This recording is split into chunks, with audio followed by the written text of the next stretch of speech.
Don't grab the canned cranberry sauce this Thanksgiving. Let me show you how to quickly and easily make a homemade cranberry sauce. Just a few ingredients, comes together super easily. All right, first let's talk cranberries. You need 12 ounces of fresh cranberries. This time of year, they're usually available right in your produce section, and they're usually sold in 12-ounce bags. If you don't know how many ounces of cranberries you need, you're going to need about 3.5 cups. So the first thing we're going to do is we're just going to pick through these real quick.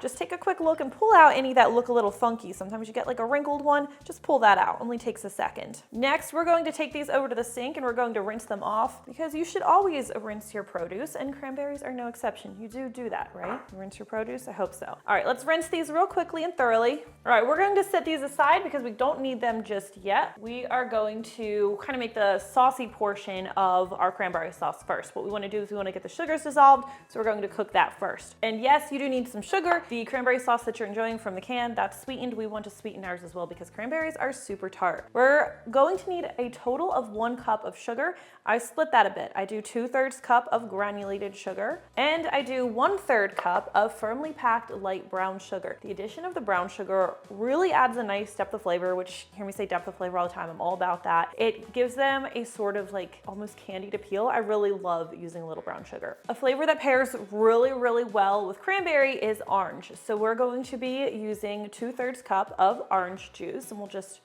add this right in here. Some people also like to add a little bit of orange zest. If that's your thing, that's totally fine. Just don't grate it too deep and use the pith, otherwise it's going to be bitter. And we're also going to use a little bit of water as well. This is a 1/3 cup of water. I don't use all orange juice. I use just the right amount. All right, let me get a spatula here, and we're just going to stir these ingredients together. We're going to take them over to the stove top. We'll turn everything to medium, and we're just going to stir this pretty frequently until that sugar's nicely dissolved and everything comes to a boil.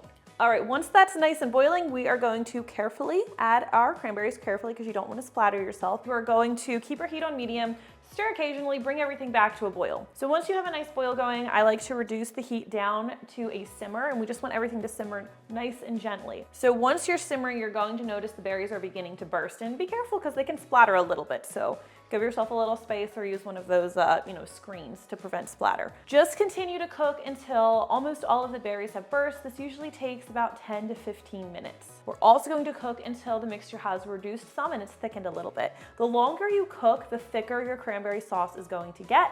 Keep in mind, it's going to thicken even more as it cools. So keep in mind how saucy you like your cranberry sauce to be.